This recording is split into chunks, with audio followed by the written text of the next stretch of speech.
Mall of America is adding a new high-tech layer of security to help keep shoppers safe. The Minnesota Mega Mall will begin using facial recognition technology after a series of recent gun-related incidents. Now, security teams have installed cameras with the ability to map faces and detect potential threats. It's the same software that is already being widely used in airports, arenas, and other public spaces.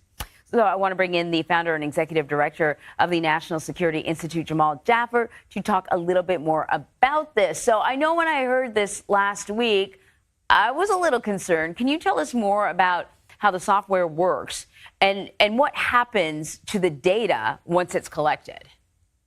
Sure. Well, Anne-Marie, the way this software works is that it scans the crowd, tries to identify, one, what is a face, what's not a face, and then second, is that face somebody of interest to the Mall of the American security? Is it somebody that's had issues there at the mall before, somebody who's got a warrant out for their arrest or the like?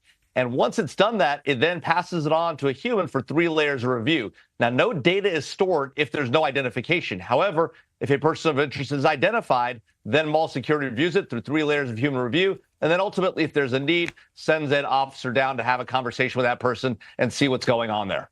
So, when we started talking about facial recognition being used for security purposes, there was a lot of talk about whether or not there was biases sort of baked into the software, that the programming often misidentified visible minorities. I mean, should that be a concern?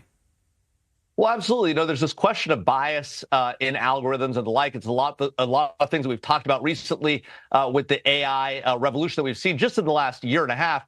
And so this is an issue that's well understood in the technology space. And what it requires software manufacturers and investors in the software to invest and bake in trust, safety, and security into the software they're deploying. And that's why it's so important that as an investor or as a company building this software, if you want broad adoption, if you want success in the marketing environment, you've got to bake that capability in. You've got to be testing your algorithms regularly, subjecting to the kind of human review that we've talked about, both in practice as you're developing that tool and as it's out deployed, as we're seeing here is the case with the Mall of the Americas. Leading into the story, we talked about, a few gun-related incidents.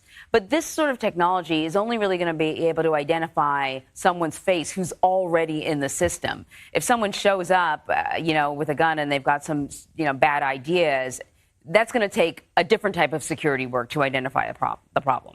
No, that's exactly right, Anne-Marie. You're not going to be able to solve all the problems here with facial recognition and facial identification. You're going to need also identification of weaponry and the like, and trying to assess what a person is doing. Now, that's not the kind of thing software can do well. That's the kind of thing you need human security guards for. So this is not going to solve all the problems that mall security may have. But what it does do, as we do at the border, as we do at the airports, is it uses the technology to speed things up, solve problems faster. And if you can believe it, if it works well, and you've invested in the trust, safety, and security up front, it can be a very efficient technology to solve some of these problems while addressing some of the concerns, as you've raised, Anne-Marie, of bias and the like, and as many other people have raised as well.